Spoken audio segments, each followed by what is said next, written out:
Assalamualaikum warahmatullahi wabarakatuh. Merdeka. Selamat siang saudara-saudara, teman-teman saya yang kebetulan juga diberi amanah sebagai kepala desa. Dalam kesempatan kali ini saya sebagai kades di salah satu desa di Jawa Timur, tepatnya di Desa Kepokidul, Kecamatan Kedung-Adem, Kabupaten Bojonegoro, merasa tertarik untuk mempelajari apa itu desa dan bagaimana asal muasal desa dan bagaimana perkembangan dari waktu ke waktu tentang desa. Ini menurut saya menarik karena seorang kepala desa, meskipun dia jabatan politik, tapi kepala desa ini tidak boleh terjun di dalam politik. Meskipun pada prakteknya, pada kenyataannya, di setiap menjelang pil, baik itu pilpres, pilkada, pileg, dan pil-pil lainnya, hampir semua mereka-mereka yang ingin menduduki di tempat-tempat kekuasaan itu membutuhkan kades. Sementara di sisi lain, desa dan kades ini hanya cenderung dijadikan sebagai alat komoditi untuk kepentingan pil-pilan ini. Untuk itu, dalam kesempatan kali ini, saya sebagai seorang kepala desa juga yang kebetulan cukup tertarik dengan hal-hal semacam itu, mencoba mencari, mengkaji bagaimana sebenarnya desa itu sendiri. Dalam perkembangannya, sebenarnya tidak diketahui secara pasti kapan sebenarnya asal muasal desa ini ada. Tapi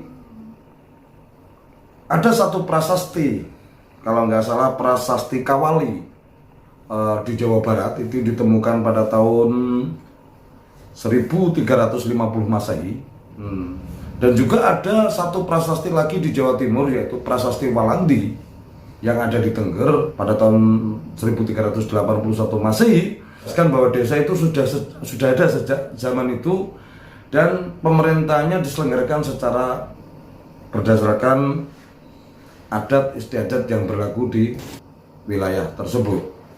Istilah desa itu sendiri sebenarnya diambil dari bahasa Sanskerta yang artinya adalah tanah tumpah darah. Dan sejak mulai berlakunya otonomi daerah, maka desa-desa mempunyai sebutan lain sesuai dengan sebutan di daerah masing-masing. Misalnya kita mendengar istilah nagari di Sumbar maupun istilah gampon di Aceh. Istilah-istilah sebutan desa ini sebenarnya bentuk pengakuan bahwa pemerintah pusat itu menghormati dan menghargai dari adat istiadat dan asal-usul desa itu sendiri. Dalam sejarahnya ada 8 undang-undang yang secara eksklusif maupun inklusif mengatur tentang desa.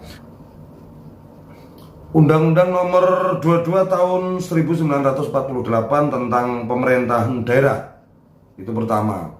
Kemudian kita mengenal Undang-Undang nomor 1 tahun 57, yaitu tentang pokok-pokok pemerintahan daerah. Kemudian kita mengenal Undang-Undang nomor 19 tahun 65, itu tentang desa praja.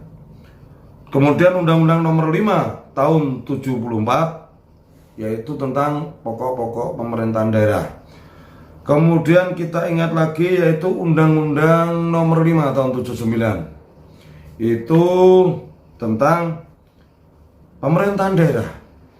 Kemudian disusul lagi Undang-Undang nomor 22 tahun 1999 kalau nggak salah, yaitu tentang pemerintahan daerah juga. Kemudian Undang-Undang nomor 32 tahun 2004 tentang pemerintahan daerah, dan kemudian yang terakhir itu Undang-Undang nomor 6 tahun 2014 tentang desa. Jadi kita sebenarnya yang benar-benar memiliki undang-undang tentang desa itu hanya dua, yaitu Undang-Undang Nomor 19 Tahun 65 tentang Desa Swapraja dan Undang-Undang Nomor 6 Tahun 2014 tentang desa. Jadi kita baru mempunyai dua undang-undang yang mengatur tentang secara spesifik tentang apa itu desa.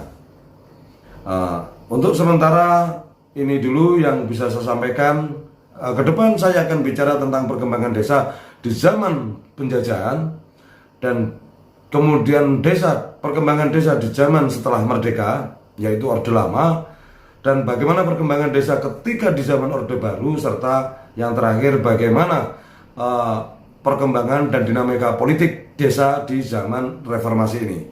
Oke, terima kasih. Wassalamualaikum warahmatullahi wabarakatuh. Merdeka!